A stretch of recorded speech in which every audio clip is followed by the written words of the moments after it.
From a meager pension payout, she founded and grew her healthcare company into a 9-figure business. Yes, that's right, 9 figures. That's hundreds of millions of rands before selling it to become one of South Africa's richest women.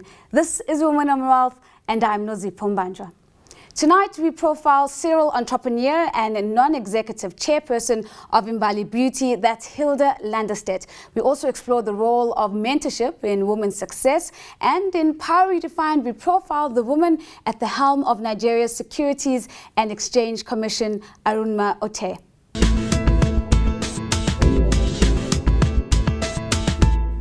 She started Nutrileader Healthcare in 2001 and built it into a 9-figure turnover business before selling it to Adcock Ingram 10 years later.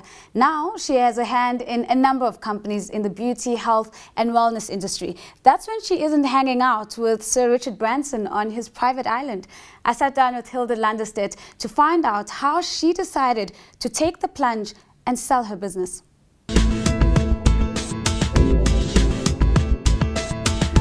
When you own your own business, it's always the hard thing because this is your little baby. It's always very hard to make that decision. But it's very different. The person who starts a business, creates that business, is very different to the type of person that takes it to the next level. I thrive on innovation, on the creation part. When it comes to policies and procedures and you have to manage 300 people, it sort of takes the fun out of business. So we got to that point where it was right for the people, the products, the company to be taken on to the next level. And I went through the process of letting go. It's like letting your child go to university. But I had to go through that process and decide that was the right thing. And at least as I see it, is I'll part of that legacy, that the business will continue, growing bigger than what I can ever. But it must have been a very difficult child to let go of, sitting at 9 figures. I mean, how did you grow the business to being so profitable and so big? You know, I think it's a bit of luck, a big part of hard work.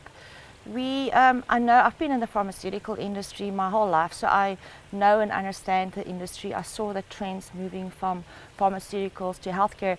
So I think it was just part of being at the right place, the right time. And then the products I developed was niche products for niche conditions, and I wanted people to feel the difference when they used our products. And with that, I think made the difference in our business, and we really grew. We were at the forefront of developing the right products for the right health conditions. And my mission was to change the world through people's health, because I believe if you feel healthy, you can play a more positive role in your family, in your work, and just have a happier life. Hilda, I understand you're very passionate about health, but you're equally passionate about helping women get into the driving seat of their own wealth creation. Tell us a little bit about that part of your work. I think women has got so much potential today in the workplace. And the first thing of wealth is to understand money, get educated on money, and understand yourself and your relationship with money.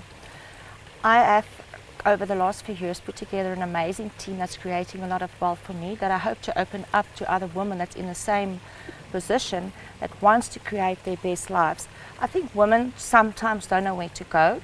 They don't have a team that can help them manage them. And up to now, a lot of people's philosophy is I can only have the life that my money allows me to have. My team has said to me, tell me the life you want, and we will create that life through what investments we're going to make. And so on, we took it to a different route, and that's how I created the ability to be able to have freedom, do what I want, and just really be happy. Do you get a sense that women have a comfortable relationship with wealth and money? I don't think so. I think we somehow don't want people to know if we're successful. We're scared of what people are going to think. We're scared of what men are going to think.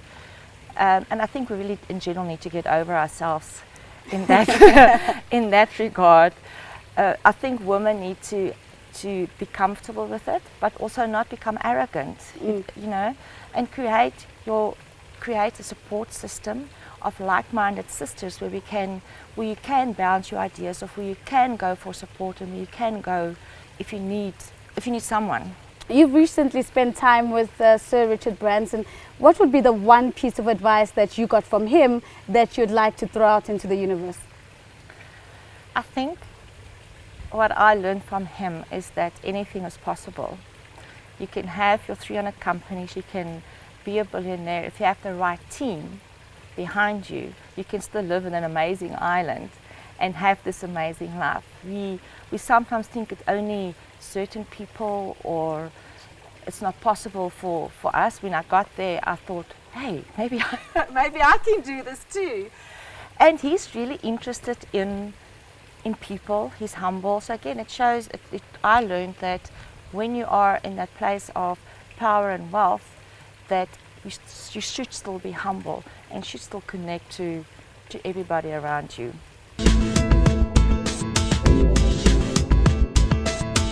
Many successful women have attributed their achievements to the help of a good mentor in their lives, while producer Paula Gilbert explores how mentorship can positively influence the lives of young South African women. It began as a way for South African girls to get a window into the working world, but it's grown into a movement that shapes the lives of young women and pushes them towards greatness.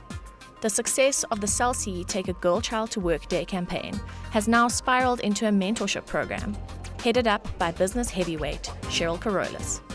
Whilst there are many opportunities for women in South Africa today, it doesn't translate into actually women occupying senior positions to the extent that they ought to and can. And it's in part because I think that there's a lot of discrimination still against women in South Africa and in the world. And often because women just don't believe in themselves. And that's why we think it's so important to in fact demonstrate to women that it's normal to occupy positions of authority and seniority, and also for women to feel comfortable to occupy those positions of leadership. So it's just to really get a sense of exposure, and hopefully that then becomes something big where we've planted a seed that eventually they say, I want to become successful, I believe I can do it, and they achieve something that could eventually add value to our economy and to the future of South Africa. 35 prominent South African women have each committed to mentor one high-achieving grade 11 or 12 female learner for 1 year, to take her under their wing and help her to achieve her dreams. I'm hoping that my mentor will definitely encourage me, because along the way I meet discouragement and stuff. I find it hard to believe in myself, so I'm hoping that my mentor will really bring up the positive inside me. Yeah. I hope that she influences me, teaches me the basics, encourage me, motivate me so that I can become what I want to become. I want to be able to take away the skills, being able to talk to people, to socialize, to be free, to build my self-confidence, to reach for my dreams, to believe in them and to achieve them. Many of those volunteering their time were influenced by mentors of their own and understand the power of mentorship. I think mentorship's the most important thing for anybody, but girl child in particular, because they've been divided and conquered. And I think it can save any of the fiscal, life, every aspect. Mentorship, no matter what the education is, you need life skilling, and you need to bridge the gap between generations and the way business has changed, because it definitely has. We need to be helping them using our own experience to try and see to what extent they can make sure that they're using their own strengths to the best of their potential. And if girls don't have the help along the lines to actually achieve things and to get the right kind of advice and to get the right mentorship, the right connections, then all of that seems quite impossible to young girls still. Even though people say that women can do anything, and that they say we can be businesswomen, that we can start our own companies, we can be entrepreneurs, we can be leaders. It's just a matter of putting young girls in contact with the right people at the right time, because I think in today's society, connections and who you know is as important as what you know. It's so important for young girls to know that they also have a voice, they also have a platform to live their dreams, so they also have the ability to contribute to the economy of South Africa. They don't only have to be a housewife or a mother, the world is so much bigger for them. I get so many calls from young women who want to be mentored, and I think it's very, very important to impart the knowledge that you've learned. Why try and reinvent the wheel? Why not just pass on? And I think if life has given you those sorts of skills, give it to somebody younger who needs it, who to build their futures. The women are all passionate about improving the lives of their mentees, but they all have different plans of how to do this. However, the one thing that they do agree on is teaching their mentees about wealth creation. Just how you seek to create that wealth. If you're a businesswoman, if you're an artist, if you're, whatever it is that you do. But I think the important thing is to be able to preserve and to grow.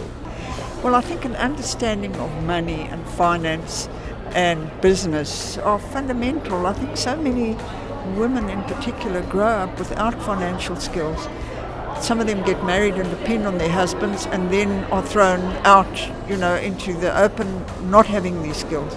So I think it's a fundamental skill. Women spend a lot of money on nonsense, namely clothes and all sorts of other things that really don't collate in investment. So I want to teach the base of compounding and compound interest and how you work with money. Equally important for me in wealth creation is to have a sense of enoughness. I believe very strongly that the crass accumulation and ostentation that is all too prevalent in South Africa and in the world today is not sustainable. There's huge inequality and poverty, so it's not just about me and acquiring everything. So just remain centered and have a sense of enoughness, because there's only so much money you can spend, but make sure you have enough.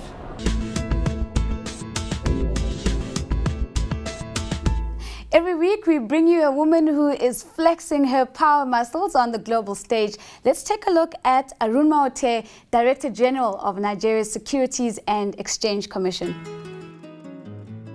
Arunma Oteh was the first Nigerian woman in Harvard's MBA program and is now responsible for regulating Nigeria's capital markets, including the Nigerian Stock Exchange. She's held the position of Director General of the Securities and Exchange Commission since January 2010. Her appointment came hot on the heels of the global financial crisis that saw the Nigerian Stock Exchange fall 70% from its 2008 peak, and she was entrusted with turning things around and rooting out corruption. Before heading up the SEC, she served as Vice President of the African Development Bank. Her tough decision-making and fearless leadership have earned her the title of Nigeria's Iron Lady, a title she doesn't shy away from. Remember to stay talking to us on Twitter, following me at Nozipumbandra. Our hashtag is Wow410. Send us your suggestions and who you'd like to see profiled on the show. Until next time, stay empowered.